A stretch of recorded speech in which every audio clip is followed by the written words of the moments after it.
Yung aswang na, yung literal na aswang na kumakain ng tao. Ayun, talagang lantaran pare, lantaran. 'Di ba ang aswang eh ano, yung hindi yung mailap sa tao kapag ka lang yung ano, yung may pagkakataon saka sila umaatake. Pero itong aswang ito, talagang lantaran pare. Kaya kinabahala nung lugar na talagang kahit sabihin mong marami kayo sa ano, sa kalye, kunyari kahit may kasama ka, atakihin ka ng aswang. Walang pinipili. Talagang niraragit pare, talagang raragitan tapos biglang titirahin ng talagang walang pakundangan pare.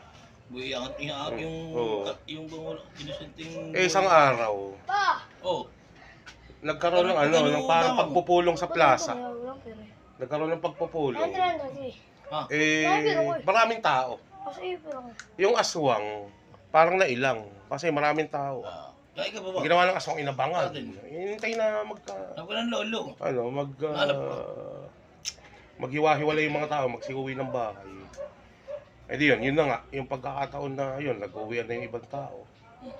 At natatakot na kasi 10 oras na ng gabi, naroon pa sila sa ano, at baka atakihin nga ng aswang na ano.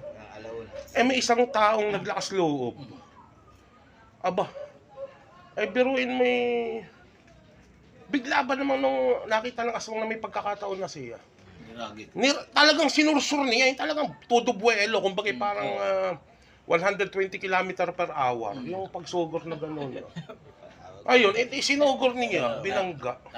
Ayun, durog yung aswang. Abay, monumento pala ni Rizal iyon. Eh, semento iyon.